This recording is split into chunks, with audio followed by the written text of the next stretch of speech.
Am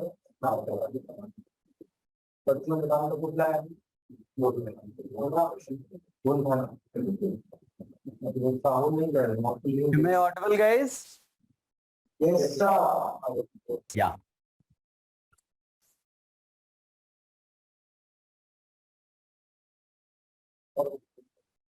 Sure. So last lecture we completed Bohr's model. एक बहुत ही बेहतरीन मॉडल क्लासिकल मैकेनिक्स पर बेस्ड, जिसको विजुलाइज करना बड़ा आसान सा था, बट अनफॉर्चुनेटली जो ड्रॉबैक्स थे, Bohr was unable to provide explanations for the experimental observations, जैसे Zeeman effect, Stark effect. Sommerfeld ने ट्राई किया था, but finally the theory was rejected. तो आज शुरू हम लोग करने वाले हैं बेसिकली क्वांटम मैकेनिकल मॉडल। ठीक है, तो शुरुआत कैसे हुई इसका थोड़ा थोड़ा आइडिया तुमको लगा होगा। क्वांटम मैकेनिकल मॉडल, अब हम लोग क्लासिकल मैकेनिक्स से क्वांटम मैकेनिक्स पे एंटर करेंगे। इतना आसान नहीं है। जो क्लासिकल मैकेनिक्स है, जो क्लासिकल फिजिक्स है, उसमें विजुअलाइज करना बड़ा आसान है और मजा बड़ा आता है। जैसे तुम लोग अगर फिजिक्स में इस समय अगर मैकेनिक्स पढ़ रहे होगे, कुछ अगर फ्री बॉडी डायग्राम वगैरह बनाया होगा तो बड़ा मजा आता है। उसमें आप विजुलाइज करते हो, फोर्सेस बनाते हो, है ना, बैलेंस करते हो फोर्सेस को। यहाँ पर क्वांटम मैकेनिकल मॉडल में विजुलाइज करना काफी टफ होगा। आई ट्राई माय बेस्ट कि आपको वो अच्छे से समझ में आए और विजुलाइज कर पाए। ठीक है, बुक्स से पढ़ने से थोड़ा सा समझ में कम आता है, इसलिए इसको अच्छे से ध्यान देना बेटा। और एडवांस्ड एग्जाम के पॉइंट ऑफ व्यू से बहुत इंपॉर्टेंट है। अगर एग्जाम में क्वेश्चंस आने के चांसेस है सबसे पहले यहाँ से, फिर बोर्स मॉडल वगैरह की तरफ, क्योंकि यही आज की डेट पे एक्सेप्टेड थियरी है for the structure of the atom. तो एक नोट लिखिएगा, नोट से शुरू करते हैं। ठीक है, एक नोट लिखिएगा बेटा। लिखिएगा, due to shortcomings of the Bohr's model, due to shortcomings of the Bohr's model,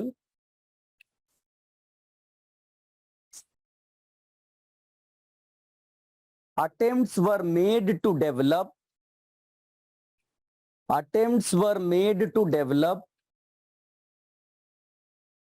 more suitable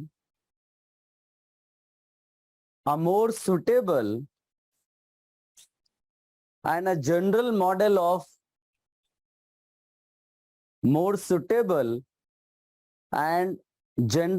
of atoms.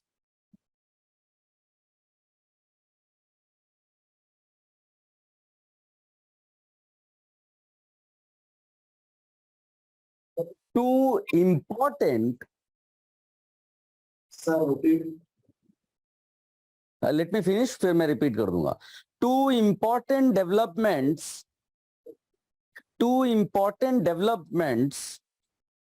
which contributed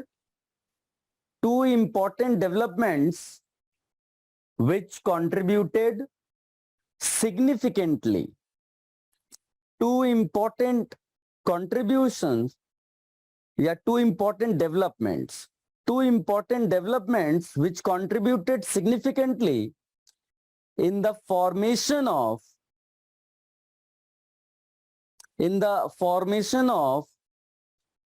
quantum mechanical model,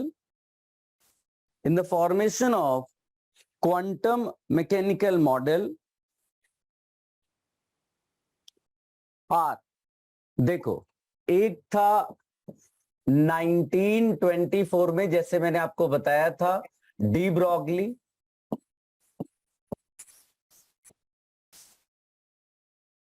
actually में फ्रेंच प्रोनाउंसिएशन ये डी ब्रॉय करके इसको बोलते हैं, डी ब्रॉय, अगर आपको फ्रेंच लैंग्वेज आती है बट वो फीलिंग्स फिर आपको आएगी नहीं।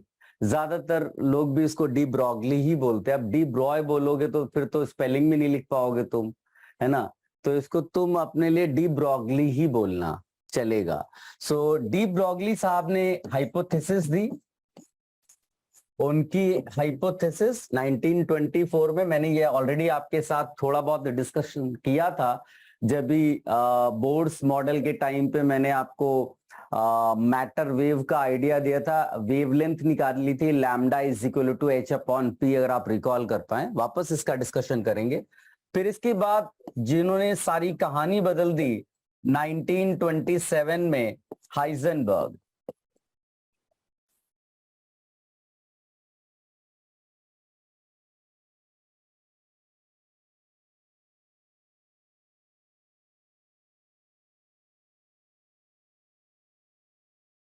ये दो इंपॉर्टेंट डेवलपमेंट्स थे, एक डी ब्रॉगली हाइपोथेसिस और एक हाइजेनबर्ग अनसर्टेनिटी प्रिंसिपल, जो जिन्होंने सिग्निफिकेंट रोल प्ले किया in the formation of quantum mechanical model. ठीक है, मैं क्विक वे में एक बार पूरा नोट बोल देता हूं, जिसका अगर कुछ छूट गया हो तो वो उसको लिख लें। हाँ, due to shortcomings of the Bohr's model, attempts were made to develop a more suitable and general model of atoms. Two important developments which contributed significantly in the formation of quantum mechanical model are, ये सामने मैंने लिख भी दिया, D Broglie hypothesis and Heisenberg uncertainty principle. इन्हीं का पहले discussion करेंगे, फिर हम मूव करेंगे क्वांटम मैकेनिकल मॉडल में। इसीलिए लिखा है टुवर्ड्स क्वांटम मैकेनिकल मॉडल, यहां से शुरुआत हुई थी। चलो, तो पहला यही डालिएगा heading,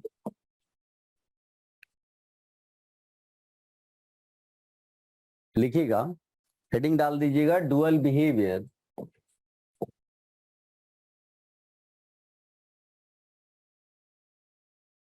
of matter, D Broglie hypothesis.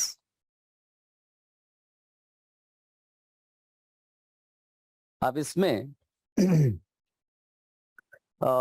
ये हमने ऑलरेडी एक्चुअली डिस्कशन किया था कि जिस तरह से लाइट के लिए बोला गया कि light has dual character, particle as well as wave character, तो इसके लिए भी डी ब्रॉगली साहब ने जो है मतलब मैटर के लिए भी बोला कि मैटर जो है वो दोनों बिहेवियर शो करता है, particle as well as wave.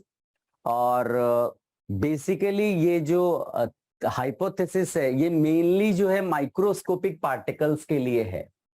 ठीक है, तो माइक्रोस्कोपिक पार्टिकल्स जैसे कि आप इलेक्ट्रॉन लेते हैं ना, इलेक्ट्रॉन या कोई वैसा पार्टिकल आपको हाइपोथेटिकली भी दे देगा, तो हम उसके लिए भी उसी तरह से ये वेव इक्वेशन यूज कर पाएंगे जैसा हम इलेक्ट्रॉन के लिए करने जा रहे हैं। ठीक है, ये है। तो और बाद में एक एक्सपेरिमेंट था जिसके थ्रू ये प्रूफ भी किया गया। आप देखो यहाँ पर हमने हाइपोथेसिस लिखा हुआ है। ठीक है, इन्होंने हाइपोथेसिस दी, इनके कोई स्टार्टिंग में इनका कोई एक्सपेरिमेंटल बैकग्राउंड नहीं था। बाद में एक एक्सपेरिमेंट हुआ डेविसन और जर्मर करके, उन्होंने एक डिफ्रैक्शन का पैटर्न दिखाया।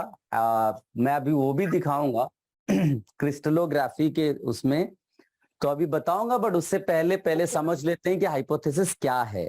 ठीक है, तो एक छोटा सा नोट लिखिएगा, ऑल्दो थोड़ा बहुत मैंने पहले समझाया हुआ था, बट नोट्स अच्छे से बनाकर रखेंगे। पहला नोट इसमें लिखिएगा बेटा,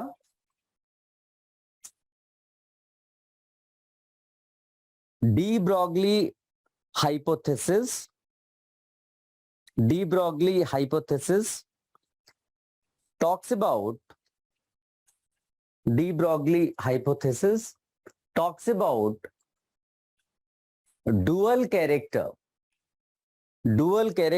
या dual nature of matter, dual nature of matter. देखो पार्टिकल तो वो पहले से है ना, पार्टिकल तो वो पहले से है ही, पार्टिकल तो हम बोल ही रहे हैं, है ना। आप एक फुटबॉल ले लो, ठीक है, टेनिस बॉल ले लो, इलेक्ट्रॉन ले लो, ये सब पार्टिकल्स तो ही हैं। अल्फा पार्टिकल्स ले लो, पार्टिकल्स तो ही हैं। हम उसमें दिखा क्या रहे हैं बेटा, वेव कैरेक्टर दिखा रहे हैं। हम उसमें क्या दिखा रहे हैं, वेव कैरेक्टर। अगर आप रिकॉल करो तो मैंने ये सब स्टाइल आपको सिखाई थी कि जैसे मास और एनर्जी को रिलेट करते हैं, E is equal to mc square. फिर हमने वहां लाइट के लिए E is equal to hc by lambda लिख दिया था, है ना। फिर इक्वेट जब किया था तो यहीं से हमारा आ गया था ये, तो लैम्डा इज इक्वल टू यहाँ h अपॉन mc, और इसको हमने लिख दिया था h अपॉन p। फिर इसको हमने कहां पर यूज किया, बिकॉज डी ब्रॉगली ने यही काम किया, उन्होंने पार्टिकल के लिए lambda is equal to h upon p, ये वेव इक्वेशन दे दी। ये वेवलेंथ है, वेवलेंथ है, वेवलेंथ ऑफ इलेक्ट्रॉन वेव। अगर हम इलेक्ट्रॉन ले रहे हैं, नहीं तो पार्टिकल वेव भी बोल सकते हैं जनरल मैनर में अगर लिखना हो, ठीक है, पार्टिकल वेव।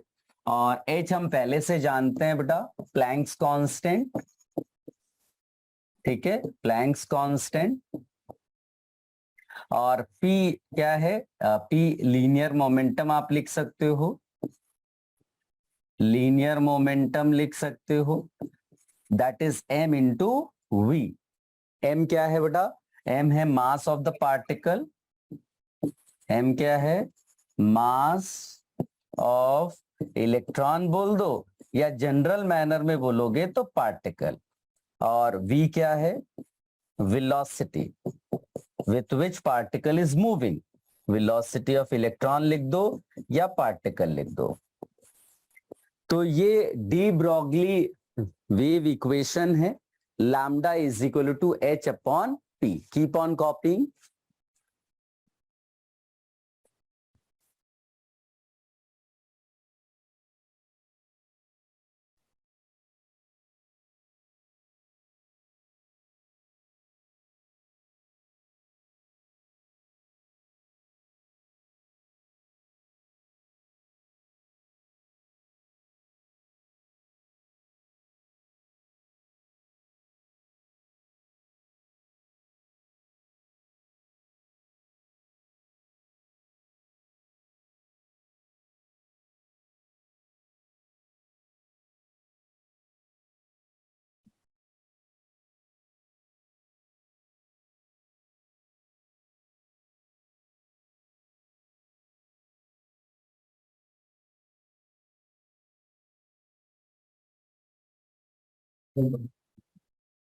सर कॉपी कर लिया,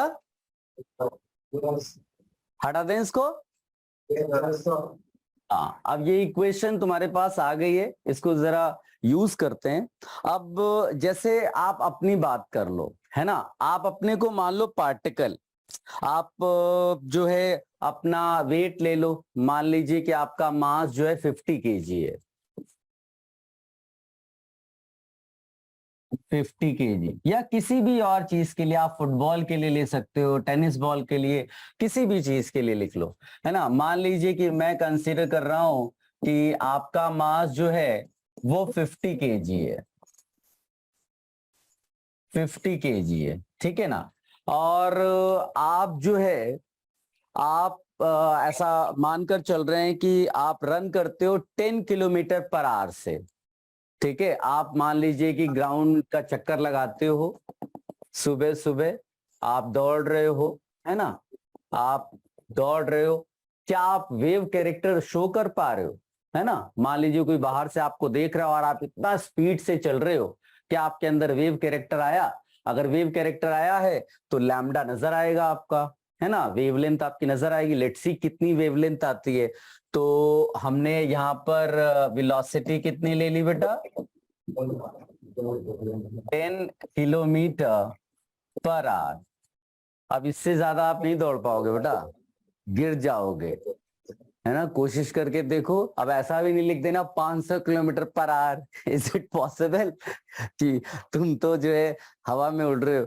ऐसा नहीं। तो ये जो है नॉर्मल, हम जितनी स्पीड ले सकते हैं औकात के हिसाब से उतना ले लिया है, ठीक है। इससे ज्यादा और हो सकता है कम ही चलता हो। कोशिश करके देखना, मेजर करना। अब अगर मैं इसमें तुमको बोलूं कि लैम्डा निकालिए, तो आप lambda is equal to h upon m v लिखोगे। H की वैल्यू 6.626 इंटू 10⁻⁻34। यूनिट्स पे ध्यान देना, ये जूल वाला यूनिट है, यानी एसआई यूनिट है, तो आपको सब कुछ एसआई में रखना पड़ेगा। तो यहां भी लिख देंगे 50 इंटू 10⁻3। नहीं, ये तो सही है हमारा, है ना। केजी ही तो चाहिए था हमको, ग्राम में क्यों रखेंगे। तो 50 को 50 रहने देंगे। हाँ, ये 10 किलोमीटर पर आवर से इसको कर देंगे मीटर पर सेकेंड। तो क्या करते हैं बेटा, कितने से डिवाइड या मल्टीप्लाई करते हैं, याद है? 1 किलोमीटर पर आवर को अगर हमें मीटर पर सेकेंड में कन्वर्ट करना है तो क्या करें? कुछ 3 याद है? डिवाइड करते हैं, मल्टीप्लाई करते हैं? 10 में से डिवाइड करेंगे 3.6, तो इस पूरे इक्वेशन में वो 3.6 मल्टीप्लाई हो जाएगा। अब इसको सॉल्व करो, इसको सॉल्व करो।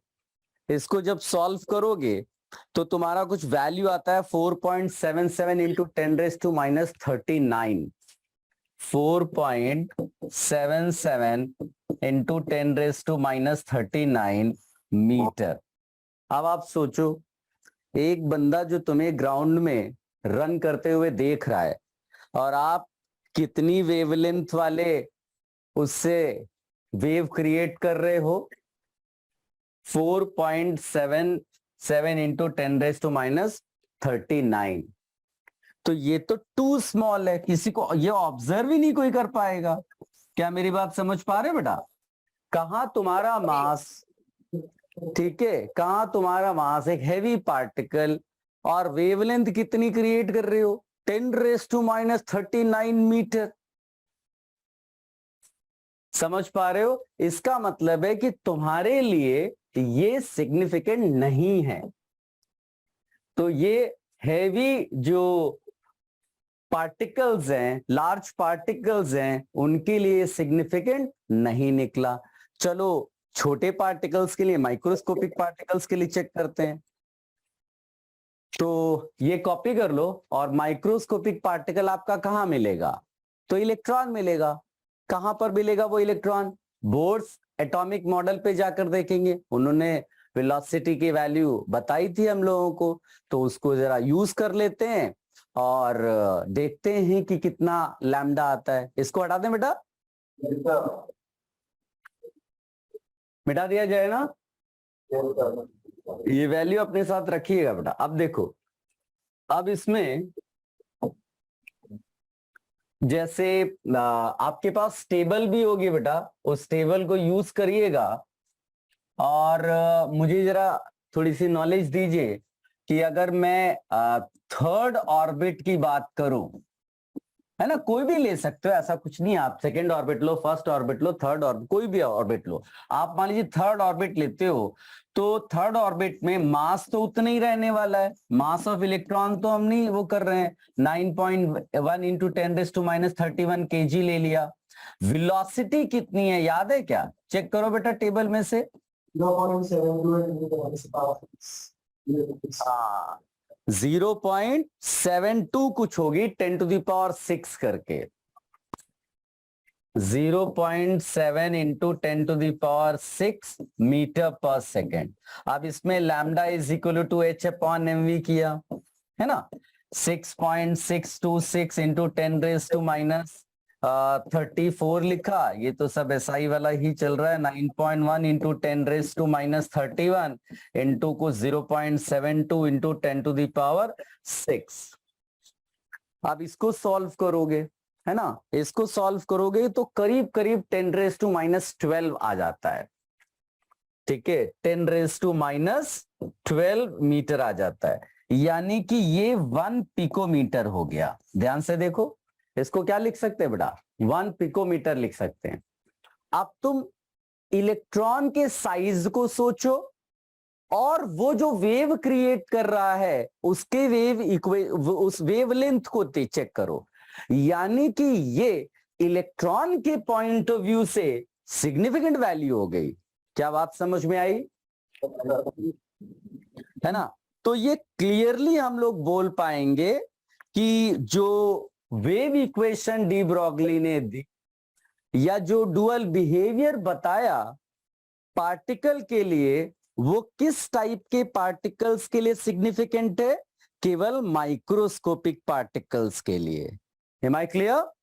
तो इसको भी नोट कर लो और फिर एक नोट, यही फाइनल कंक्लूजन लिख लो जो एनालिसिस हमने की।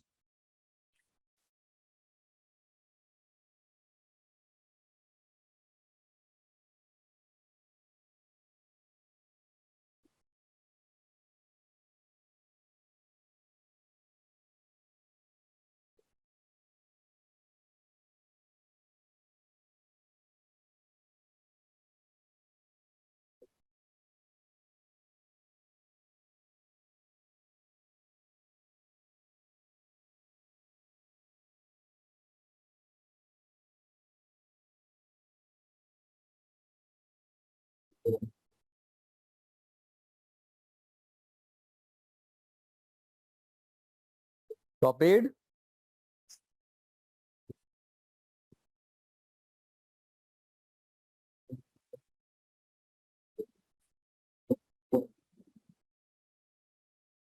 Done, sir. Done, sir.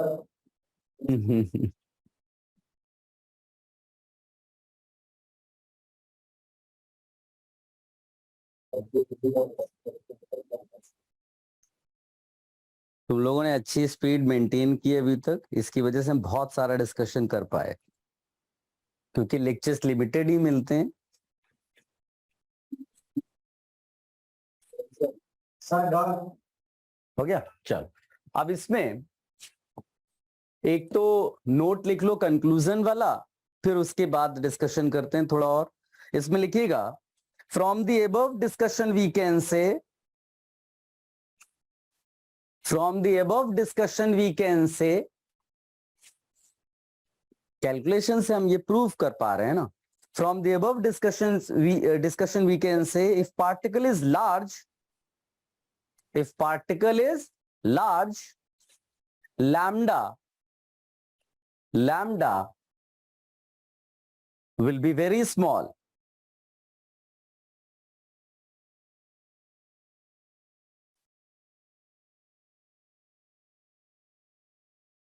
So for macroscopic particles,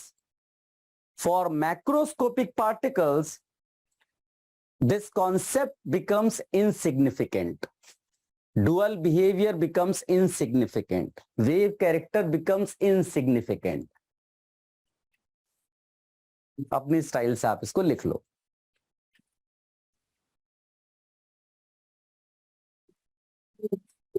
It is only significant for microscopic particles. It is only significant for microscopic particles. It is only significant for microscopic particles. Sir, the last line repeat करना ना. So for microscopic particles. Lambda will be very small, so it is insignificant for macroscopic particles. ये लिखाया था, और फिर आगे लिखा है it is significant only for microscopic particles. Wave character, dual behavior, ये सब किसके लिए सिग्निफिकेंट है? माइक्रोस्कोपिक पार्टिकल्स लाइक इलेक्ट्रॉन हो गया, अल्फा पार्टिकल्स ले लो, है ना, जो भी वो उस साइज का बोलेगा उसको कंसिडर कर लेंगे। ठीक है, अब तुम सामने देखो, एक मैंने डायग्राम काफी देर से इसमें देखो दिख रहा है तुम लोगों को। अब इसमें ये याद रखना है बेटा कि जिस समय तुम लोग वेव कैरेक्टर के बारे में सोच रहे हो तो पार्टिकल उसको सोचना बंद कर देना है। इसीलिए मैंने तुम लोगों को समझाया था, देखो कि विजुलाइज करना इज लिटिल टफ जॉब, ठीक है ना, क्योंकि हम लोग क्या पार्टिकल्स को बड़े आराम से विजुलाइज कर पाते हैं। ठीक है, जब एक पार्टिकल वेव कैरेक्टर जैसे यहां पर है, कई एज अ स्टूडेंट हमको लगने लगता है कई बार कि इलेक्ट्रॉन ऐसे मूव कर रहा है क्या, ना, वो वेव क्रिएट हुई because of the motion of the electron. आप इस चीज को डिफरेंशिएट करने की कोशिश करो, वो इलेक्ट्रॉन का मूवमेंट नहीं है ना, वो इलेक्ट्रॉन का मोशन नहीं है, वो तो वेव क्रिएट हुई है। और मैंने शायद पहले भी ये चीज बताई थी कि जैसे मान लो आप nth ऑर्बिट लेते हो, बोर थियरी की बात करते हैं, nth ऑर्बिट लेते हो, तो जो वेव क्रिएट हो रही है, जो वेव क्रिएट हो रही है, जो वेव क्रिएट हो रही है, वो देखो आप और अच्छे से बना सकते हो मेरी ड्राइंग। एक मूवी आई थी तारे जमीन पर, उसको ड्राइंग आती थी, मेरा उल्टा है, मेरे को साइंस आती, ड्राइंग नहीं आती, और उसको मुझे इसमें तारे दिखाई देते हैं, कहां से शुरू करूं। मैं मान के चल रहा हूं कि तुम लोगों को मम्मी ने जो है भेजा होगा ड्राइंग क्लासेस में, तो तुम मेरी तरह, वाह काफी अच्छा बन गया हाँ? सोचा नहीं था मैंने। चलो इसी से काम चला लेते हैं। तो तुमने देखा होगा कि ये जो है ऐसा नहीं है कि ये कहीं बाहर जा रहा है, ये देखो मिल रहा है, इसको इन फेज कहते हैं। ऐसा नहीं होना चाहिए, ये चीज नहीं हो सकती कि आप ये बनाकर लेकर आ रहे हैं और ये ऐसे हो गए, ये नहीं हो सकती, ये आउट ऑफ फेज है, ये कंसीडर नहीं है। तो हमारा जो एजम्पशन है कि वेव इस तरह से बनी, इलेक्ट्रॉन का मोशन है ऑर्बिट में, उसकी वजह से वेव क्रिएट हुई। और अगर आप रिकॉल करो तो हम लोगों ने एक ये लिखा था, lambda is equal to h upon m v, de Broglie hypothesis से, और यहां से फिर एक इसके बेसिस पे क्या निकाला था, अपने को पता है बेटा कि आप क्रस्ट और क्रस्ट के बीच की जो लेंथ है उसको क्या बोल देते हो, लैम्डा, याद है? तो हमने बोला था कि अगर एन वेव्स क्रिएट हुई हैं तो हम लोग जो है 2πr जो कि सरकमफ्रेंस है उसको एन लैम्डा से इक्वेट कर सकते हैं, राइट ना। और फिर उसके बाद हम जब इसको सब्स्टिट्यूट करते हैं लैम्डा को, तो ये हो जाता है h अपॉन एम वी, और यहां से निकल कर आया है R M V is equal to N H by 2π, right. और ये मैच कर जाता है, ये मैच कर जाता है किससे, पॉस्टुलेट से, किसके पॉस्टुलेट से मैच कर गया, बोर्स थियरी के। और बोर्स थियरी के पॉस्टुलेट में ये जो n था ये ऑर्बिट नंबर था, शेल नंबर था, याद करो तो। जबकि डी ब्रॉगली ने इस n को क्या बोला, नंबर ऑफ वेव्स। बात समझ में आई बेटा? और दोनों सेम निकल रहे हैं, तो हम लोग एक कंक्लूजन यहां ड्रॉ कर सकते हैं। क्या कंक्लूजन हम लोग यहां निकालेंगे कि number of waves made by electron in nth orbit is what, n। Is it clear बेटा? तो ये कॉपी करके ये कंक्लूजन भी आपको लिख लेना है। इसीलिए देखो ये डिजाइन आप ध्यान से देखो, n इज इक्वल टू 1 में एक ही वेव दिखाई, n इज इक्वल टू 2 में 2 वेव्स दिखाई, n इज इक्वल टू 3 में 3 वेव्स दिखाई। तो ये डायग्राम इसीलिए बनाया गया था।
sir. हो गया? कंक्लूजन लिख लिया या मैं लिखाऊं? Yes, sir. हाँ, जिन्होंने नहीं लिखा है वो ऐसे लिख सकते हैं कि from this discussion we can say, क्योंकि ये चीज लिखनी जरूरी है। फ्रॉम दिस डिस्कशन, देखो हम लोग ऐसा सब प्रूव कर रहे हैं उस चीज को, ऐसा नहीं कि कुछ भी लिख रहे हैं। तो अगर आप ऐसा नहीं लिखोगे फ्रॉम दिस डिस्कशन तो फिर कंफ्यूजन होंगे, कहां से क्या अचानक से कैसे आ गया। तो ये होने से आपको फायदा होगा फ्यूचर में। तो from this discussion we can say number of waves made by electron in nth orbit, bracket में लिखना board, nth orbit is equal to orbit number n, is equal to orbit number n। चलो, ये तो hypothesis जो था वो सारा discussion कर लिया हमने। अब कोई भी चीज साइंटिफिक कम्युनिटी में एक्सेप्ट तभी की जाती है जब उसका एक्सपेरिमेंटल वेरिफिकेशन हो। ये चीज तुम भी अब समझते हो, क्योंकि अब तुम भी साइंटिफिक कम्युनिटी को बिलोंग करते हो। तो ऐसे तुम कुछ भी एक्सेप्ट तो कर नहीं लोगे, है ना? ठीक है, तो ये जो मैंने सामने आपको दिखाया ये बकवास है अभी सिलेबस के पॉइंट ऑफ व्यू से तुम्हारे लिए, ठीक है? तो ये कॉपी नहीं करना है, बाद में कर लेना। मैं अगर वीडियो भेज दूंगा और तुम्हें लगा कि चलो कॉपी कर लेते हैं तो कर लेना। अभी केवल मैंने आपको ये इस बात के लिए दिखाया कि जो एक्सपेरिमेंटल वेरिफिकेशन किया गया तो किसने किया बेटा? लिखा हुआ है देखो, डेविसन एंड जर्बर एक्सपेरिमेंट, क्रिस्टलोग्राफी। ये क्या होता है? क्रिस्टल्स को स्टडी करते हैं, स्टडी ऑफ क्रिस्टल्स, वो क्रिस्टलोग्राफी उसको कहते हैं। अब आप आगे चलकर एक चैप्टर आएगा बेटा सॉलिड स्टेट, उसमें आप पढ़ोगे क्रिस्टल्स क्या होते हैं, क्रिस्टलाइन सब्सटेंसेस क्या होते हैं। तो जो क्रिस्टल्स होते हैं या क्रिस्टलाइन सब्सटेंसेस होते हैं, क्रिस्टलाइन सॉलिड्स होते हैं, उनमें अरेंजमेंट जो होता है वो डेफिनेट होता है, ठीक है? डेफिनेट अरेंजमेंट्स होती है, लेयर्स होती हैं, लेयर्स ऑफ एटम्स होती हैं। लेकिन जो एमॉर्फस सॉलिड्स होते हैं उनमें कहीं कुछ भी पड़ा होता है, इसको रैंडम अरेंजमेंट कहते हैं। रैंडम अरेंजमेंट ये एमॉर्फस में है, ठीक है? और ये क्रिस्टलाइन सॉलिड के लिए मैंने लिखा है, ठीक है? अब जो ये एक्सपेरिमेंट है, देखो मैंने लिख भी दिया है, crystallography is the experimental science of determining the arrangement of atoms in crystalline solids, ठीक है? देखो एक यहां पर लॉ करके लिखा हुआ है, n lambda is equal to 2d sine theta. ये फॉर्मूला लगा करके आप जो है ये जो डिस्टेंस है ये लेयर्स के बीच की, ये डिस्टेंस का पता लगाते हैं हम लोग, ठीक है? अब ये लैम्डा क्या है देखो यहां पर नीचे और मिलेगा, crystallographic method depends on analysis of diffraction patterns of sample targeted by a beam of some type rays, basically X rays are most commonly used लिखा हुआ है। तो जैसे यहां पर आप देखो ये दिख रहा है, अभी आपको ज्यादा समझने की जरूरत नहीं, मैं हल्का हल्का सा आपको आइडिया दे रहा हूं। हमें इसको इलेक्ट्रॉन तक लेके जाना है, ये दिखाना है कि इलेक्ट्रॉन में वेव कैरेक्टर कैसे पता चला।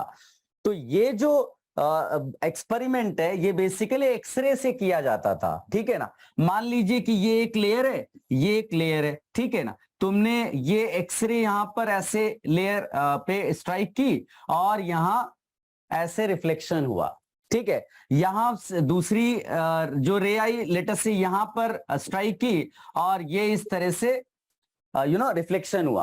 अब ये जो ये जो इधर आप दिखाई दे रहा है ये भी तो इलेक्ट्रोमैग्नेटिक रेडिएशन ही है ना, तो ये वेव फॉर्म में है, राइट? वेव फॉर्म में है। अब वेव फॉर्म में याद करो हम लोगों ने डबल स्लिट एक्सपेरिमेंट किया था, याद है? तो उसमें हमें एक इंटरफेरेंस मिलता है जिसको डिफ्रैक्शन पैटर्न भी बोलते हैं, स्प्रेडिंग आउट जिसको बोल रहे हैं, या वेव्स जब आपस में मिलती हैं तो एक बड़ी वेव, जिसमें मैंने जैसे सिंपलेस्ट वे में तुम्हें एडिशन सब्ट्रैक्शन समझाया था, can you recall that? Yes.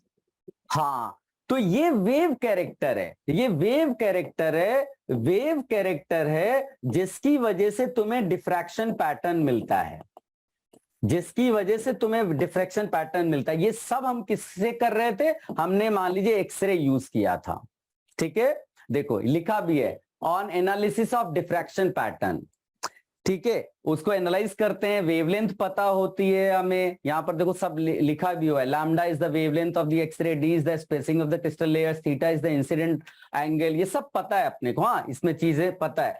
अब इसमें ये हमारी एनालिसिस हम पहले से जानते हैं।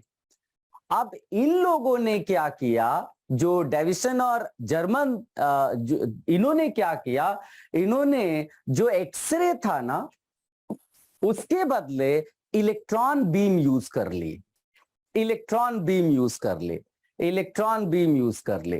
देखो इसको हटा दें बेटा, ये आप बाद में कॉपी करना चाहना तो कर लेना, अभी इसकी रिक्वायरमेंट नहीं, क्योंकि इस पे टाइम वेस्ट नहीं कर सकते हम लोग। तो ये देखो, अब यहां पर मैंने वैसे थोड़ा थोड़ा सा लिख भी दिया है। हाँ, यहां पर देखो लिखा हुआ है क्या, एक्सपेरिमेंट में इसमें इन्होंने जो एक्सरे था उसके बदले इलेक्ट्रॉन बीम यूज किया, इलेक्ट्रॉन बीम, ठीक है। अभी मैं एक वीडियो भी तुम्हें दिखा दूंगा इस पे। और जो क्रिस्टल था वो किसका क्रिस्टल था? निकल क्रिस्टल था। और फिर इसमें लिखा हुआ है देखो, in which electrons scattered by the surface of the crystal displayed a diffraction pattern, दिख रहा है? Displayed a diffraction pattern in the same manner as X-rays were showing. इसका कंक्लूजन निकला कि ये तभी पॉसिबल है जब इलेक्ट्रॉन के पास क्या हो, wave character, because diffraction interference, ये किसका कैरेक्टर है? वेव कैरेक्टर है। थोड़ी बहुत बातें समझ में आ रही है बेटा? ये और इसमें जो जैसे मैंने बोला ना कि आप ये जो इलेक्ट्रॉन बीम है वो कैसे क्रिएट करते हैं, तो आप जैसे मैं अगर तुमको ये याद करो, मैंने ये चीज शायद सिखाई थी उस टाइम पे, याद है? पोटेंशियल डिफरेंस V पे अगर मैंने कोई चार्ज पार्टिकल रखा तो potential difference V does work on this charge particle, और उसको लिख देते हैं W is equal to Q into V। याद आ रहा है? Q into V। और यही Q इंटू V किस चीज में कन्वर्ट हो जाती है बेटा? Kinetic energy of the particle, जिसको तुम चाहो तो हाफ mv² भी लिख सकते हो, ठीक है। Kinetic energy of particle half mv² लिख दिया हमने। और हमारे पास लैम्डा होता है इज इक्वल टू h/mv। तो जो हाई स्पीड चार्ज पार्टिकल होगा इसकी वेवलेंथ क्या होगी? ये होगी h/mv। भाई काइनेटिक एनर्जी कहां से आएगा उसके पास? तो हमने ये जो है पोटेंशियल डिफरेंस के थ्रू उसको काइनेटिक एनर्जी प्रोवाइड की। तो हम लोग क्या कर सकते हैं, ध्यान से देखना बेटा मैथ्स, यहां पर काइनेटिक एनर्जी हाफ mv² है। मैं अगर दोनों तरफ मास मल्टीप्लाई कर दूं तो ये हो जाएगा m इंटू के इज इक्वल टू के ई को मैं के लिख देता हूं, ये हो जाएगा हाफ m² v²। यहां से अगर mv की वैल्यू निकालोगे तो √2m इंटू के आएगा, एम आई करेक्ट? इसको यहां सब्स्टिट्यूट कर दो तो ये हो जाएगा h/√2m इंटू काइनेटिक एनर्जी। ये देखो काइनेटिक एनर्जी की फॉर्म में आपने वेवलेंथ का फॉर्मूला डिराइव कर दिया, ठीक है। अब आप चाहो तो काइनेटिक एनर्जी के बदले Q इंटू V रख दो, काइनेटिक एनर्जी के बदले क्या लिख सकते हैं? Q into V। तो ये हो जाएगा 2m और यहां पर आ जाएगा Q इंटू V, एक नया फॉर्मूला आ गया। कोई कंफ्यूजन बड़ा? सब क्लियर होता जा रहा है? हाँ, अब यही चीज तुम अगर इलेक्ट्रॉन के लिए बोलोगे तो Q बस बदल दोगे, लैम्डा इज इक्वल टू आएगा H और यहां हो जाएगा 2m E into V। E charge of electron, V is potential difference, m is mass of electron, h is Planck's constant।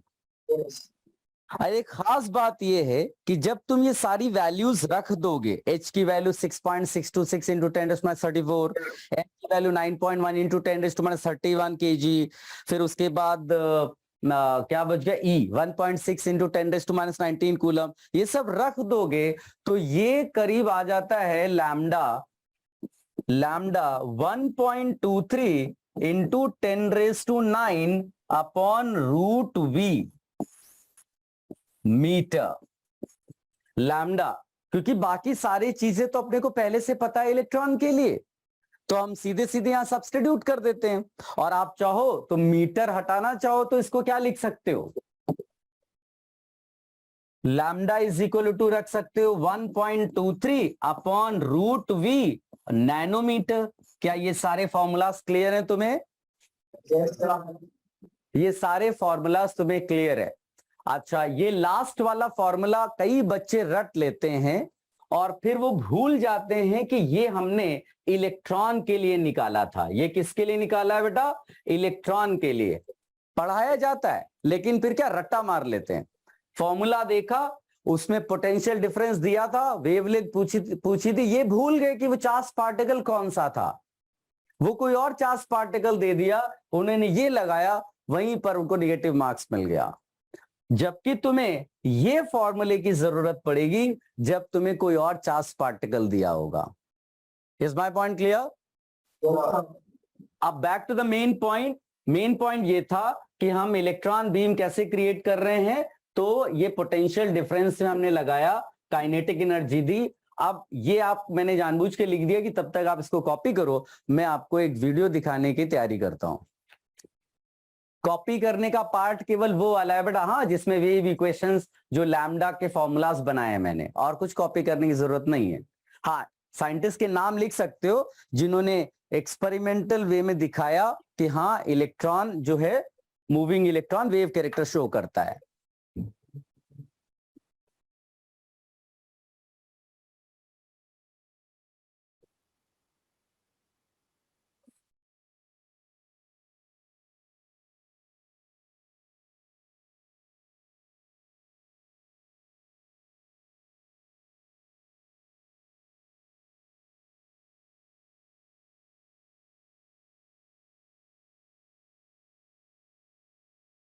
Today.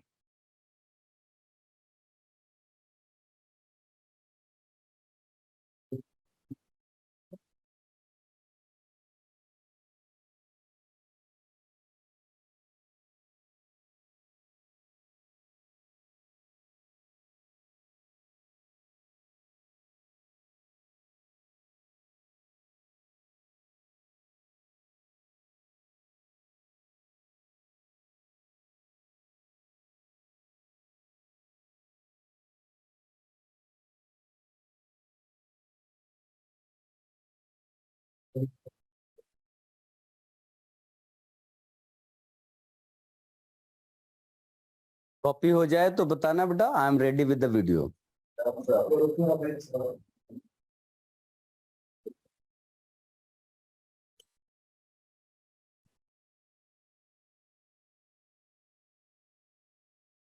Units का भी बहुत ख्याल रखना पड़ता है बेटा।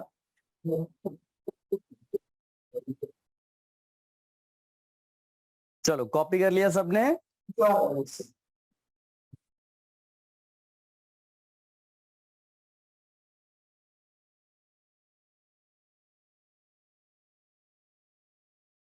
देखो, स्क्रीन दिखाई दी बेटा? Davison and Germer experiment. In 1924, Louis de Broglie postulated that all forms of matter have both wave and particle characteristics. According to this hypothesis, electron, just like light, have a dual particle wave nature. Two American physicists, C.J. Davison and L.H. Germer, were the first to experimentally prove the wave nature of material particles in 1927.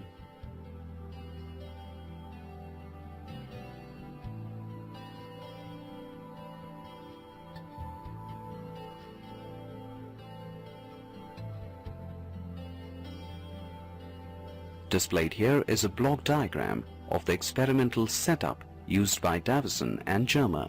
It consisted of a nickel chloride crystal, the target, an electron gun, G, and a detector.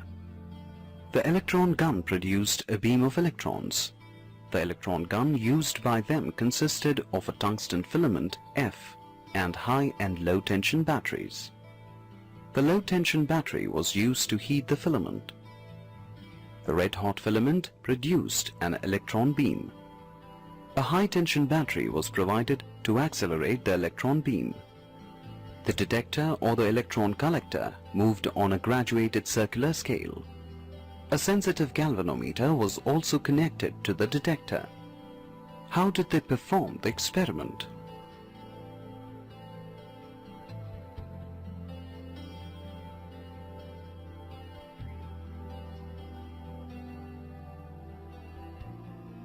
The electron beam was made to pass through a pinhole and made to strike the crystal normally.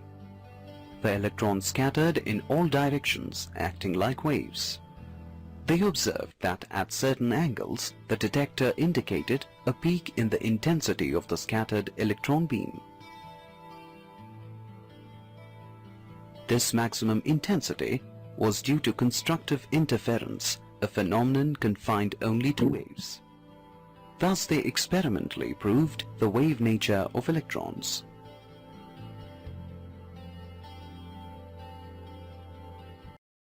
दिखाई दिया बेटा सब कुछ? आवाज भी सुनाई दी थी?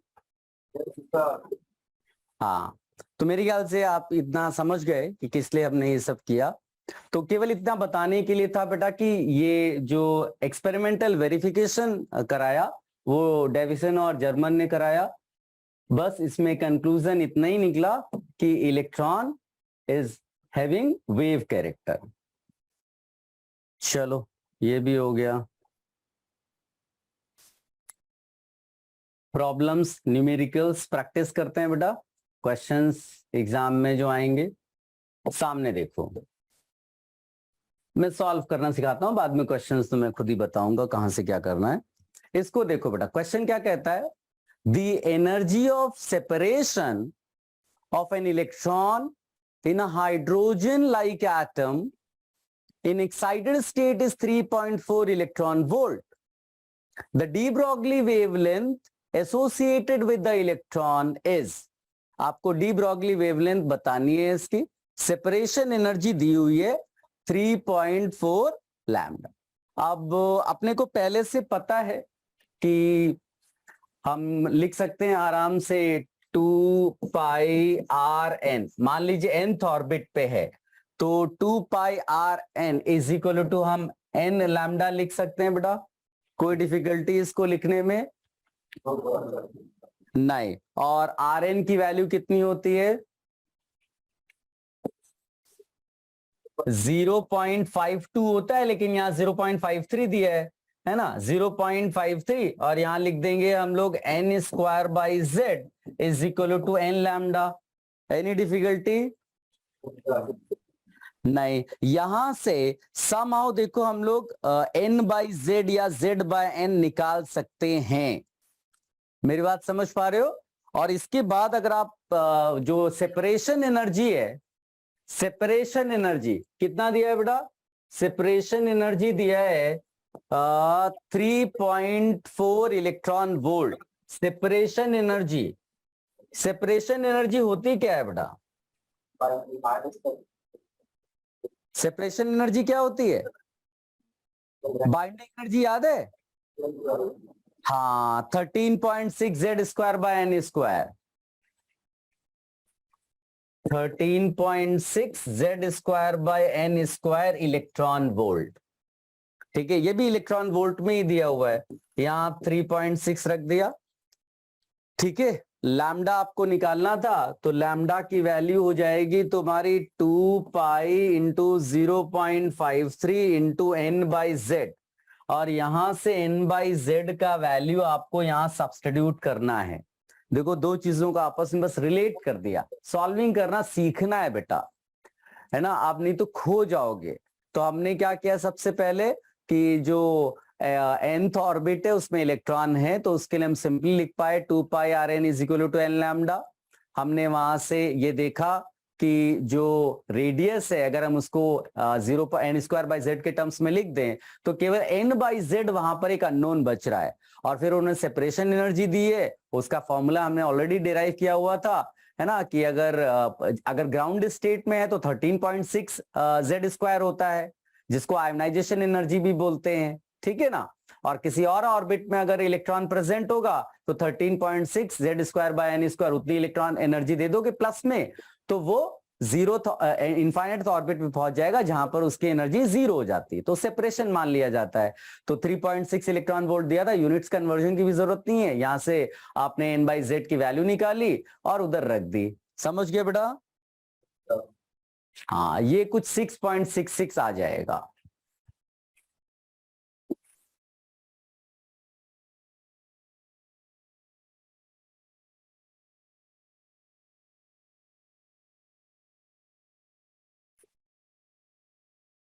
Sir एक और बार एक्सप्लेन करना ना।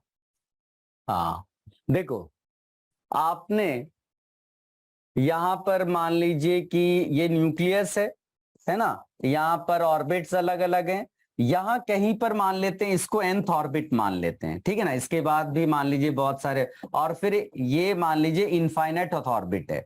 इलेक्ट्रॉन आपका यहां पर है, वो कह रहा है कि इलेक्ट्रॉन को एटम से हटाना है, तो आपको इलेक्ट्रॉन को एटम से हटाने के लिए उसको इनफाइनाइट ऑर्बिट में भेजना पड़ेगा, मतलब इतनी एनर्जी देनी पड़ेगी, राइट ना। इतने गैप के बराबर, और इतने गैप के बराबर का मतलब क्या होता है, -13.6 z²/n² एनर्जी होती है यहां पर, और यहां जीरो होती है एनर्जी, यहां जीरो होती है, तो डिफरेंस कितना आया, 13.6 z²/n², वही तो डिफरेंस आया, उसी को सेपरेशन एनर्जी बोल दी। क्या इतनी बात समझ में आई बेटा? और ये 3.6 दिया हुआ है, z/n यहां से पता चल रहा है, या n/z की वैल्यू पता चल रही है। अब इसका यूज क्या है n/z वैल्यू का, वो यहां से हम लोग जानते हैं कि अगर कोई इलेक्ट्रॉन nth ऑर्बिट में है तो जो सरकमफ्रेंस होगा वो n लैम्डा के बराबर हो जाता है, ठीक है। तो यहाँ Rn की वैल्यू मालूम है, रेडियस ऑफ जो ऑर्बिट है 0.53 × n²/z। ये यहाँ पर आप देखोगे इस दोनों के बेसिस पे लैम्डा में केवल n/z अननोन है, और बस यहां से n/z की वैल्यू उधर सब्स्टिट्यूट कर दो, आंसर आ जाएगा। समझ गए? Yes sir. हाँ, कॉपी भी कर लिया बेटा? हाँ, कॉपी करते रहिए साथ साथ। हाँ, आप समझने के लिए बोलोगे तो दोबारा बता देंगे, लेकिन आप कॉपी जरूर करते रहो, कॉपी करने में टाइम वेस्ट नहीं करना है। अब ये देखो एक अच्छा सा क्वेश्चन, कॉपी करते करते रीड करिए क्वेश्चन को, है ना, कॉपी करते करते रीड करिए। क्या कहता है, an electron practically at rest is initially accelerated through a potential difference of 100 volt, then it says it then has a de Broglie wavelength λ1 angstrom, it then get retarded। याद रखना, ये देखो यहां पर वो कहता है एक्सिलरेटेड और यहां पर कह रहा है रिटार्डेड, यानी यहां पर काइनेटिक एनर्जी बढ़ेगी, यहां पर काइनेटिक एनर्जी घटेगी 19 वोल्ट, और कहता है then as a wavelength okay λ2 further retardation, यानी फिर से काइनेटिक एनर्जी रिड्यूस होगी। मेरी बात समझ में आई? और हर बार जो बची हुई काइनेटिक एनर्जी है वो ही डिसाइड करेगी कि लैम्डा की वैल्यू कितनी होगी। बात समझ में आई? तो इसको तुम लोग 3 स्टेजेस में डिवाइड कर सकते हो। स्टार्टिंग में भाई काइनेटिक एनर्जी 0 थी, ठीक है, तुमने उसको जो है 100 वोल्ट है ना, 100 वोल्ट का जो है एक्सिलरेशन दिया, एक्सिलरेशन पोटेंशियल डिफरेंस दिया, ठीक है। तो आपका जो लैम्डा होगा, जिसको उसने λ1 बोला है, दैट विल बी h/√2m, और हम लोग क्या लिख सकते हैं बेटा, E × 100। क्या ये बात सही है? देख लो, है ना, इसमें और तो कुछ है ही नहीं, आप सीधे सीधे वहां पर आपको 100 डालने की जरूरत थी। और इसके बाद आपने जो है 19 वोल्ट से, अभी देखो ना लिखा है then it get retarded through 19 volt. तो बताइए, जब तुमने यहां पर डी एक्सेलरेट कराया तो यहां पर यहां पर जो काइनेटिक एनर्जी बचेगी वो कितनी होगी? यहां पर काइनेटिक एनर्जी थी 100 EV, यहां पर कितनी हो जाएगी बेटा? 100 माइनस 19। क्या इस बात को समझ पाए? 81 EV। तो नया लैम्डा क्या हो जाएगा बेटा? h/√2m into 81। फिर वो कह रहा है एक बार और तुमने इसको रिटार्ड कराया, कितने से? 32 वोल्ट से। ये फिर से तुमने रिटार्ड कराया, तो यहां पर नया काइनेटिक एनर्जी कितना हो जाएगा? 81 बचा था माइनस 32। क्या तुम इस बात को समझ पा रहे हो बेटा? Yes, कितना आता है? 49। तो यहां लैम्डा 3 की वैल्यू कितनी निकाल लोगे? h/√2m E, और ये 49, ये यहां पर 49। राइटिंग पे मत जाना, जो मैं बोल रहा हूं उस पर ध्यान देना बेटा। हाँ, 2m E 49। अब वो कह रहा है कि आपको इसकी वैल्यू निकालनी है, सब्स्टिट्यूट ही तो करना है। Lambda 3 minus lambda 2 upon lambda 1। आप सब्स्टिट्यूट कर दो, सब्स्टिट्यूट कर दोगे। लैम्डा 3 जो है वो है h/√2m, और क्या है? E, और 7 बाहर कर लो मेरे ख्याल से, माइनस लैम्डा 2 क्या है? h/√2m E, और क्या बाहर कर दोगे? 9, है ना, अपॉन ये लैम्डा 1 क्या है? 10 बाहर कर दो, h/√2m E। ये तो कैंसिल हो जाएगा। क्या बात समझ में आ रही है बेटा? yes, है ना? तो ये सिंपली तुम्हारा जो है मेरे ख्याल से निकल आएगा 1/7 माइनस 1/9 अपॉन 1/10 लिखना चाहिए ना मेरे को। ये 1/10 डालना है, 1/10। देखो बेटा किससे मैच कर रहा है? किससे मैच कर रहा है? yeah, सी ऑप्शन, बिल्कुल सही। क्योंकि ऐसे भी क्वेश्चंस आ सकते हैं, इसमें सारा कुछ यूज हो गया। देखो, है ना, आपको ये पता होना चाहिए कि जब कोई चार्ज पार्टिकल इसी पोटेंशियल डिफरेंस पे रखा जाता है तो काइनेटिक एनर्जी गेन या लूज कैसे करता है।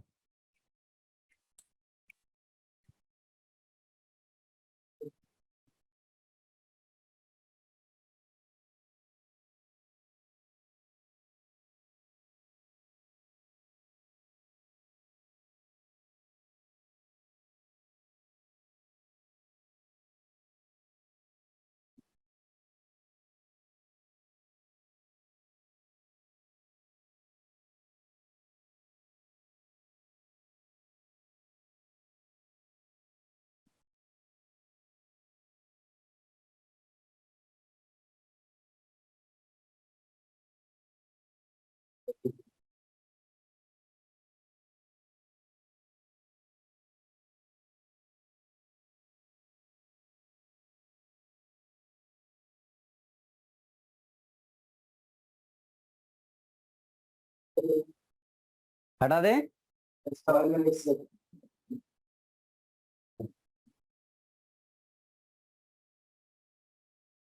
और एक दूसरे को एनकरेज करो कि स्पीड से चीजें करें।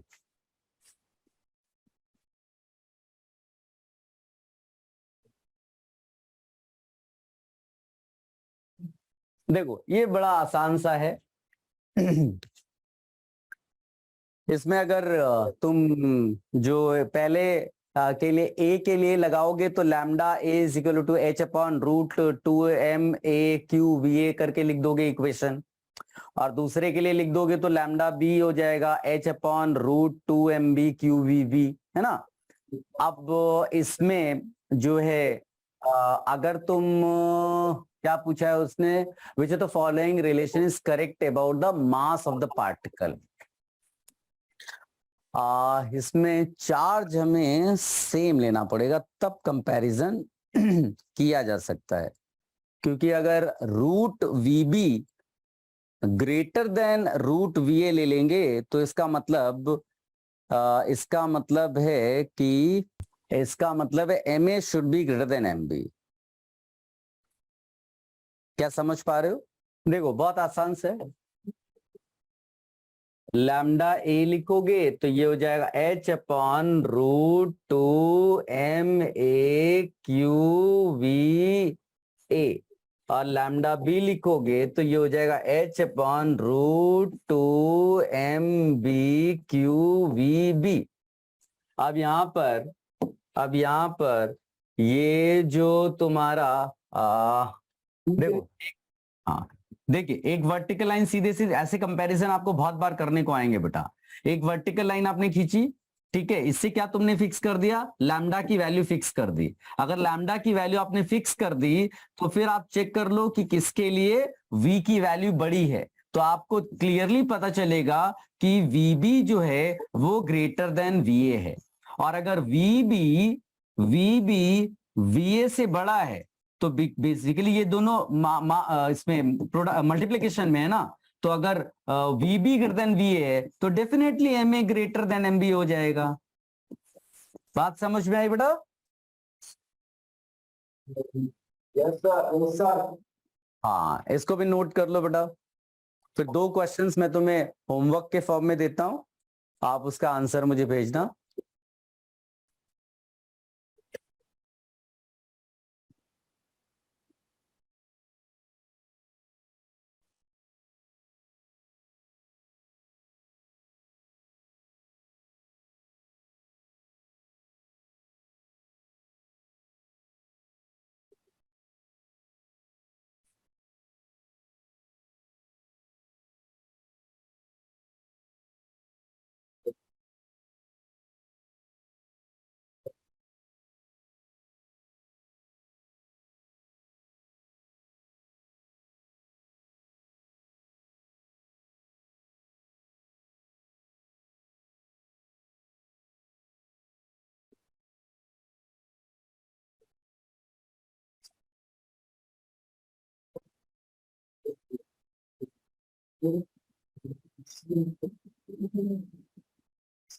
हटा दे इसको।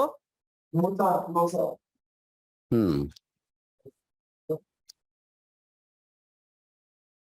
इसको हटा दें। Yes, sir. Sir, one.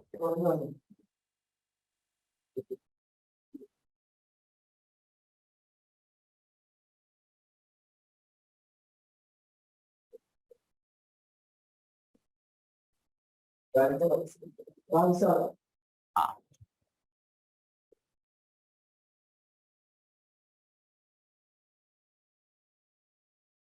एक ये क्वेश्चन है, एक ये, 2 क्वेश्चन के आंसर आप मुझे भेजिएगा। कॉपी कर लो, कॉपी हो जाए आप इन्फॉर्म करो, मैं पेज चेंज कर देता हूं।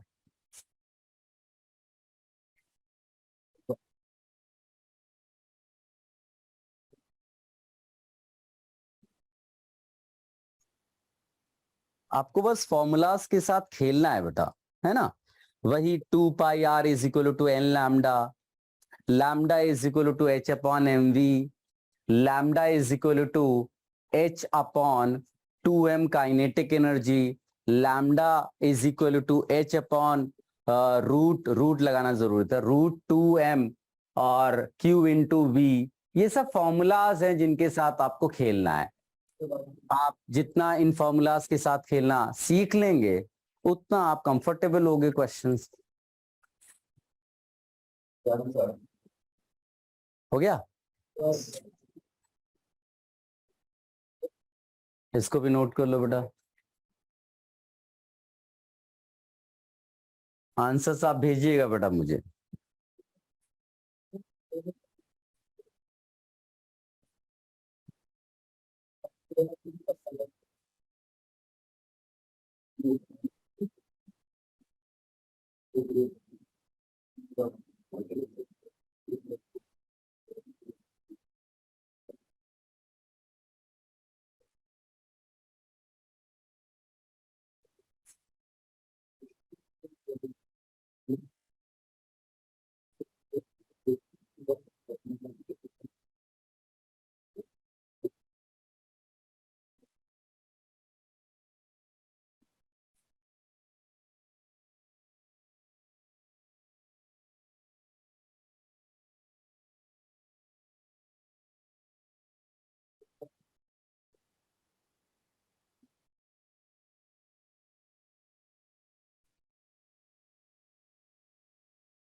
हो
गया?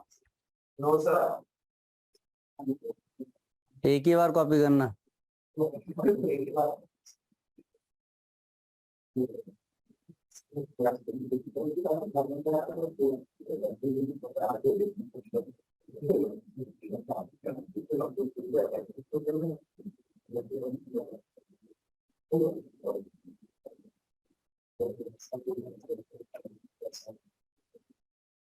Sir, done. Go, sir.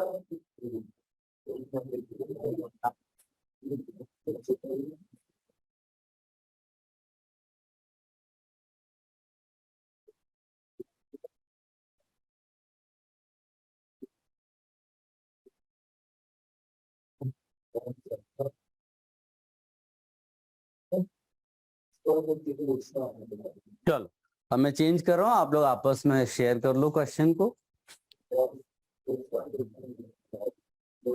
Heading डालिएगा बेटा, हाइजेनबर्ग अनसर्टेनिटी प्रिंसिपल।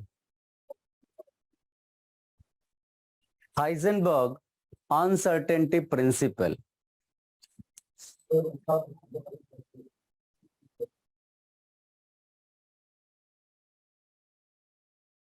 जैसा कि मैंने बताया कि ये किसके अंडर काम कर रहे थे बेटा, नील बोर के।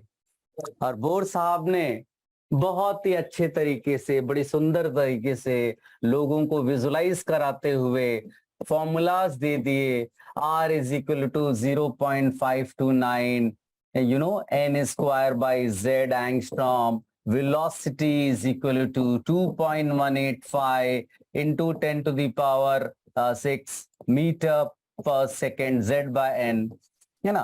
ये फॉर्मूलाज दे दिए बड़े अच्छे तरीके से। उन्होंने कहा कि देखो ऐसा कोई प्रॉब्लम नहीं है, अगर इलेक्ट्रॉन एटम के अंदर है तो हम उसकी एग्जैक्ट पोजीशन बता सकते हैं, उसकी एग्जैक्ट वेलोसिटी बता सकते हैं, इसका मतलब एग्जैक्ट मोमेंटम बता सकते हैं। ठीक है, m इंटू वी। अब जो हाइजेनबर्ग थे उन्होंने कहा ये सब गलत है। अब सोचिए क्या हालात होंगे। अब हाँ, ऐसे नाराज नहीं हुए, लेकिन पूछना तो बनता ही है ना। ऐसे तुम मान लो कुछ कह दो कि सर आप गलत पढ़ा रहे हो, तो टीचर पूछेगा तो ना क्या मिस्टेक कर रहा हूं मैं। एक दूसरे टाइप के टीचर होंगे, तुम्हें डांट कर भगा देंगे, है ना। नहीं तो फिर क्या है, पूछते हैं कि भाई क्या मिस्टेक हो गई आप बताओ। तो इन्होंने पूछा बोर साहब ने कि भाई मिस्टेक क्या हो गई। बोले ये सब तो आप कर ही नहीं सकते हो, आप एग्जैक्ट पोजीशन और एग्जैक्ट मोमेंटम निकाल ही नहीं सकते हो। तो उन्होंने अपना मैथमेटिकल कैलकुलेशन किया, सब कुछ किया, वो सब दिया उनको। और इसको अगर हम समझने की कोशिश करें कि क्या उन्होंने एक्सप्लेन किया होगा उनको, तो आप इसको ऐसे समझो कि मान लो कि ये न्यूक्लियस जैसे है और ये न्यूक्लियस के चारों तरफ तुम्हें जो ऑर्बिट्स दिखाई दे रहे हैं, जैसा कि बोर साहब ने कहा, मान लीजिए इलेक्ट्रॉन यहां पर है। ठीक है, समझने की कोशिश करते हैं कि उन्होंने ये क्रॉस क्यों किया, हाइजेनबर्ग ने क्यों बोला ये सब गलत है, आप निकाल ही नहीं सकते हो। तो उन्होंने कहा कि ऐसा है, हम किसी चीज को देखते कैसे हैं, हमारे पास देखने का तरीका क्या है। तो भाई अंधेरे में तो दिखाई नहीं देता है तुम्हें लाइट ऑन करनी पड़ती है, टॉर्च ऑन करनी पड़ती है, तब आपको चीजें दिखाई देती हैं। तो हमारे देखने का तरीका जो है, जब हम किसी ऑब्जेक्ट को तभी देख पाते हैं जब जो है उस ऑब्जेक्ट पे फोटोन जाता है ना। मान लीजिए कि यहाँ अनुज खड़ा है और यहाँ पद्मकांत खड़ा है। ठीक है, अंधेरा था तो पद्मकांत ने टॉर्च की रोशनी डाली, अपना फोटोन यहाँ गया, फोटोन स्ट्राइक करता हो, यहाँ स्ट्राइक किया और फिर इंफॉर्मेशन देने के लिए वो पद्मकांत के पास वापस आया। क्या बात समझ में आई? This is the way we observe things, right. अब मान लीजिए यहां तो कोई प्रॉब्लम नहीं है कि भाई ये जो फोटोन था वो इसको स्ट्राइक भी किया अनुज को पता भी नहीं चला। अब सोचो, ऐसा तो है नहीं कि अगर पद्मकांत ने टॉर्च ऑन किया, इधर से फोटोन निकला, फोटोन जैसे हिट किया अनुज को, अनुज 2 फीट पीछे चला गया। ऐसा हो सकता है क्या? नहीं, अनुज को पता भी नहीं चला कि उसके साथ क्या हुआ, पद्मकांत ने क्या कर दिया। अब सोचिए, अगर पद्मकांत ने जो टॉर्च ऑन की, उस टॉर्च में से खली निकल रहा होता फोटोन के बदले, ये पता करने के लिए कि अनुज कहां खड़ा हुआ है, तो पद्मकांत ने खली को भेजा कि भाई जा तू पता करके आ। तो जो खली है जैसे ही अनुज को हिट करेगा, जिस मोमेंट पे, जिस पोजीशन पे हिट किया, और या जो भी उसका मोशन होगा अनुज का, वो चेंज हो जाएगा, क्योंकि अब कंपैरेबल मासेस एक दूसरे से कोलाइड कर गए। पहले क्या था कि फोटोन का mass was negligible with respect to अनुज मास। अब क्या हुआ, खली ने हिट किया, और जब खली वापस बताने के लिए आया तब तक अनुज कहीं और जा चुका था। तो क्या खली सही इंफॉर्मेशन दे पाएगा पद्मकांत को? क्या लगता है? नहीं। यही चीज समझाने की कोशिश की हाइजेनबर्ग ने बोर साहब को। कहा कि देखिए ऐसा है, ये माइक्रोस्कोपिक पार्टिकल है इलेक्ट्रॉन, और आप फोटोन भेज रहे हो इसके पास पता करने के लिए कि जाओ इलेक्ट्रॉन को पता करके आओ। कंपैरेबल मासेस हो गए, वो सब कंपैरेबल पार्टिकल्स हो गए, और कंपैरेबल पार्टिकल जब एक दूसरे को हिट करेंगे, स्ट्राइक करेंगे, तो पोजीशंस बदल जाएंगी। I hope you are getting my point. थोड़ा बहुत समझ में आ रहा है बेटा? ऑल्दो उन्होंने मैथमेटिक्स, हमने तो बहुत सिंपल तरीके से कोशिश की समझने की। जैसे मैंने बताया कि बेटा कि क्वांटम मैकेनिक्स विजुलाइज करना इज वेरी टफ टास्क। ठीक है, टीचर्स का भी दम निकल जाता है स्टूडेंट्स को समझाने में। ठीक है, बट जब तुम समझ लोगे तो तुम किसी दूसरे को समझाने जाओगे तो it will be very difficult for you also to explain. तो ये छोटे छोटे एग्जाम्पल्स हैं, है ना, जिनके बेसिस पे we try to explain quantum mechanics. तो यहां पर एक बड़ी चीज आ गई कि माइक्रोस्कोपिक पार्टिकल्स के लिए एग्जैक्ट पोजीशन या एग्जैक्ट वेलोसिटी, एग्जैक्ट मोमेंटम निकाल पाना पॉसिबल नहीं है। Is my point clear? ठीक है, ये उन्होंने हाइजेनबर्ग ने बताया। मैं भी लिखा दूंगा आपको। और जो उन्होंने मैथमेटिकल कैलकुलेशंस किए उसके बेसिस पे एक उन्होंने रिलेशन दिया, delta X into delta P greater than और इक्वल टू h/4 पाई। ये मैथमेटिकल इक्वेशन उन्होंने दी फॉर अनसर्टेनिटी। डेल्टा एक्स को हम बोलते हैं uncertainty in finding the position, uncertainty in defining the position, and delta P को हम लोग बोलते हैं अनसर्टेनिटी इन मोमेंटम।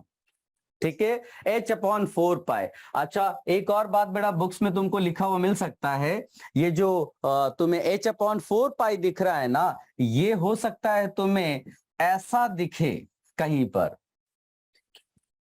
अगर तुम क्वेश्चन सॉल्व करोगे ना तो तुम्हें इस तरह से लिखा हुआ मिलेगा। अब ये जो तुम्हारा लिखा हुआ है इसको h बार पढ़ते हैं। क्या बोलते हैं बेटा? h क्रॉस जो दिख रहा है ना, इसको क्या पढ़ते हैं? h बार। कैसे प्रोनाउंस करते हैं? h बार बोलते हैं। ठीक है, तो बेसिकली ये जो h बार है वो एक्चुअली h/2 पाई है। ठीक है, h/2 पाई को h बार कई बार h क्रॉस जो दिख रहा है तुम्हें, तो इसको हम कहते हैं a modified form of Planck's constant. A modified form of Planck's constant. तो इससे कोई फर्क नहीं पड़ता आपको, तो इस पे अभी फोकस्ड रहना। वो तो मैंने ऐसे ही लिख दिया कि ऐसा ना हो कहीं पर मिले और कंफ्यूज हो जाए आप लोग। ये वापस इधर आते हैं, तो डेल्टा एक्स क्या था बेटा? अनसर्टेनिटी इन डिफाइनिंग पोजीशन। डेल्टा पी क्या है? Uncertainty in finding momentum. ठीक है, अब थोड़ा बहुत आपको कैलकुलस आती ही है, आप जानते ही हो, है ना? तो मोमेंटम क्या होता है बेटा? Mass into velocity, right? अब आप कैलकुलस रिकॉल करो, जैसे मान लीजिए लिखा हुआ है y = 2x, तो dy = क्या लिख सकते हैं हम लोग? 2dx लिख सकते हैं बेटा। तुम इमोशनल हो रहे हो। dy/dx की वैल्यू 2 होगी। dy मैंने पूछा क्या होगा? समझ में आ रहा है ना? ये कैलकुलस की जरूरत आपको पड़ी यहां पर। तो यहां पर भी जब आप डेल्टा पी लिखना चाहोगे तो ये हो जाएगा m डेल्टा v। क्या इतनी बात समझ में आई? है ना? तो सब्स्टिट्यूट कर दो वहां पर, तो आपको एक नया मैथमेटिकल एक्सप्रेशन मिल जाएगा, delta X into delta V greater than और equal to h/4 pi m, where delta x again uncertainty in defining position and delta v is uncertainty in finding velocity. Uncertainty in velocity. क्या बात समझ में आई? अब जो इनका statement है, Heisenberg साहब का स्टेटमेंट है, वो कहते हैं कि it is impossible to determine simultaneously exact position and exact momentum और velocity of electron. That is why Bohr's model of atomic structure is wrong. क्या बात समझ में आई? और इसको बोर साहब ने खुद भी एक्सेप्ट कर लिया कि बात तो सही है, ऐसा हो ही नहीं सकता। माइक्रोस्कोपिक पार्टिकल्स के लिए आप एग्जैक्ट पोजीशन निकाल ही नहीं सकते। तो इसीलिए जितनी क्लासिकल मैकेनिक्स चल रही थी, डेवलप हो रही थी, वो स्टॉप कर दी गई और फिर एंटर किया हम लोगों ने किसमें? क्वांटम मैकेनिकल मॉडल पे। ठीक है, तो एक नोट लिखो, फिर उसके बाद जो मर्जी हो वो कॉपी कर लेना। लिखिएगा, in Bohr's model,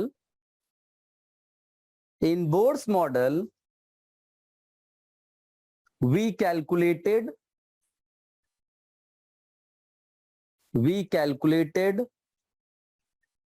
exact position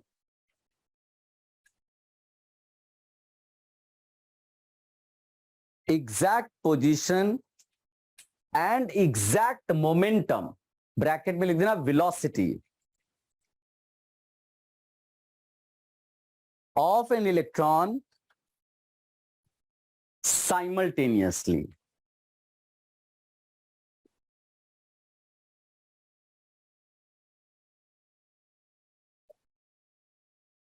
But according to Heisenberg's uncertainty principle,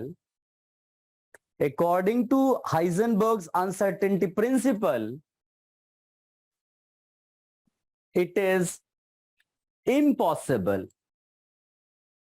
It is impossible to determine. It is impossible to determine simultaneously. It is impossible to determine simultaneously the exact position the exact position and the exact momentum, bracket में velocity,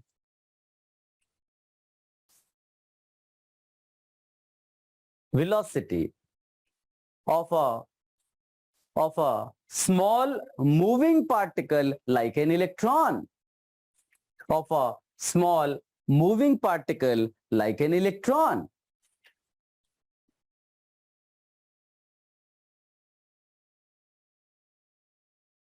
ठीक है, फिर आप ये copy कर लो और ये जो आपने यहां पर दिखाया ना, इसके लिए ये हाईलाइट करना कि इसको मैथमेटिकल एक्सप्रेशन कहते हैं, given by Heisenberg, mathematical expression given by Heisenberg.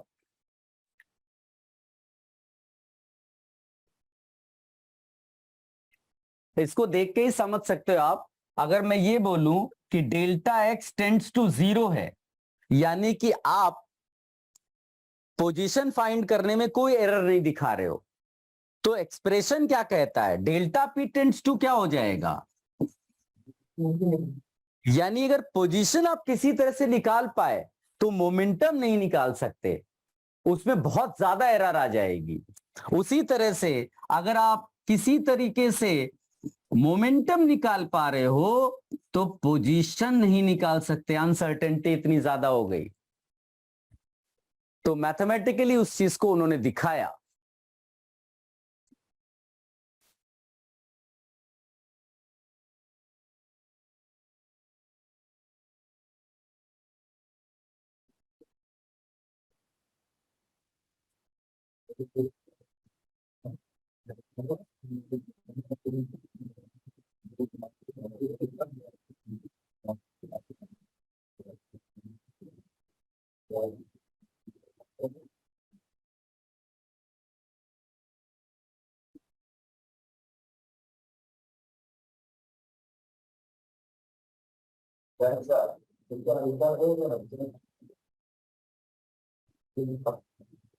सबने कॉपी कर लिया?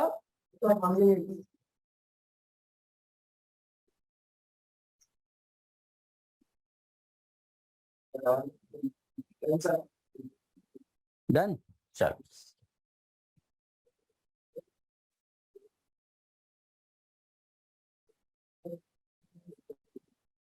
ये दो केसेस मैंने लिए हैं, देखो दो केसेस।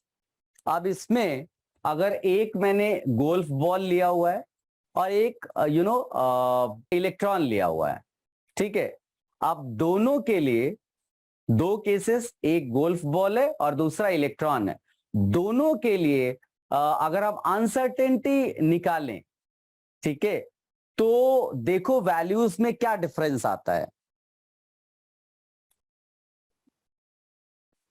फॉर्मूला आपके पास है वैसे बेटा,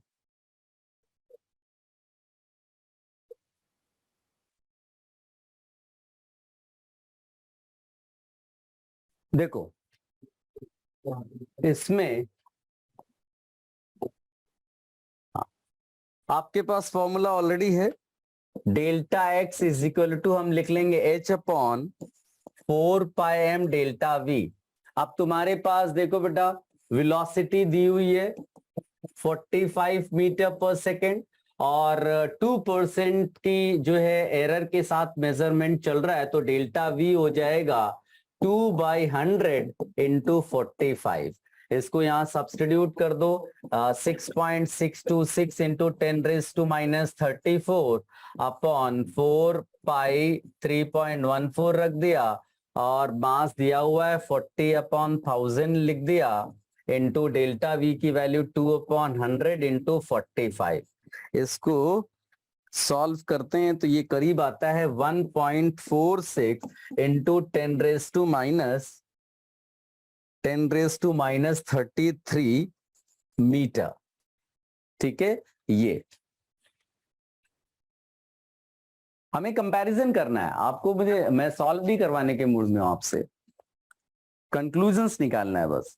कंक्लूजन क्या निकला बेटा, देखो अनसर्टेनिटी बहुत ही कम आई है, स्मॉल वैल्यू निकली ना, किसके लिए, गोल्फ बॉल के लिए। अब ऐसा ही आप दूसरे के लिए देखो, कहता है ना A microscope using suitable photons is employed to locate an electron in an atom within a distance of 0.1 angstrom. तो वो जो 0.1 एंगस्ट्रॉम दिया हुआ है वही हमारे लिए डेल्टा एक्स हो गया. What is the uncertainty involve in the measurement of velocity. तो सीधे सीधे आप यहां लिख देंगे delta v is equal to h upon 4πm delta x. यहां पर भी सारी वैल्यूज रख देते हैं तो डेल्टा वी आ जाता है 5.79 इंटू 10⁶. ये आप देखिए बहुत ज्यादा बड़ी वैल्यू आ गई, लार्ज अनसर्टेनिटी. तो ये जो अनसर्टेनिटी है ये साफ साफ पता चल रहा है कि जो लार्ज ऑब्जेक्ट्स हैं उनके लिए एप्लीकेबल नहीं है, जो माइक्रोस्कोपिक पार्टिकल्स हैं उनके लिए एप्लीकेबल है.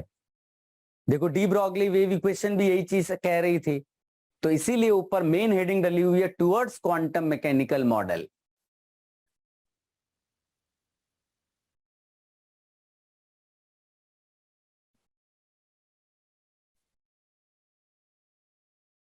इसको कॉपी करने के बाद एक कंक्लूजन लिखना है.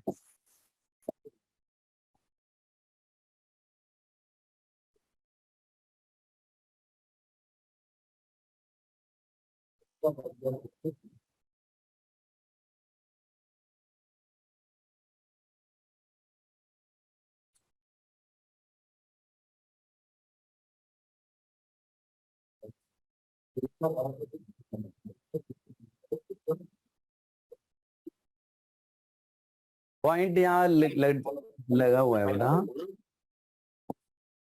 दिखता नहीं है मेरे ख्याल से. वो कंक्लूजन बोलूं क्या? ओके.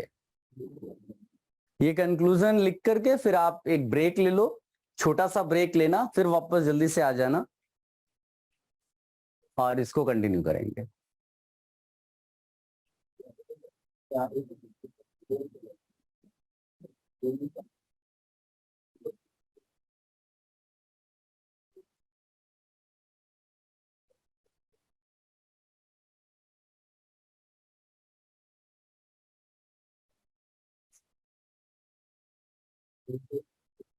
सर चलो कंक्लूजन लिखो बेटा.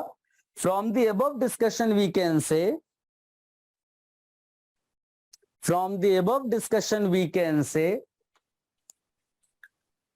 the effect of Heisenberg's uncertainty principle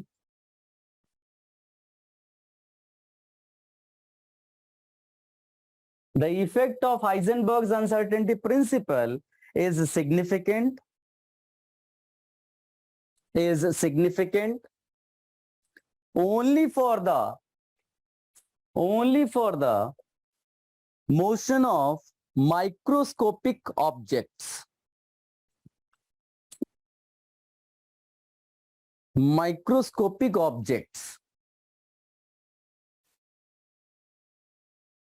And it is negligible for macroscopic objects. It is negligible for macroscopic objects. चलो तो एक ब्रेक ले लो, ब्रेक के बाद इसका सेकंड पार्ट करते हैं. ठीक है? Yes sir.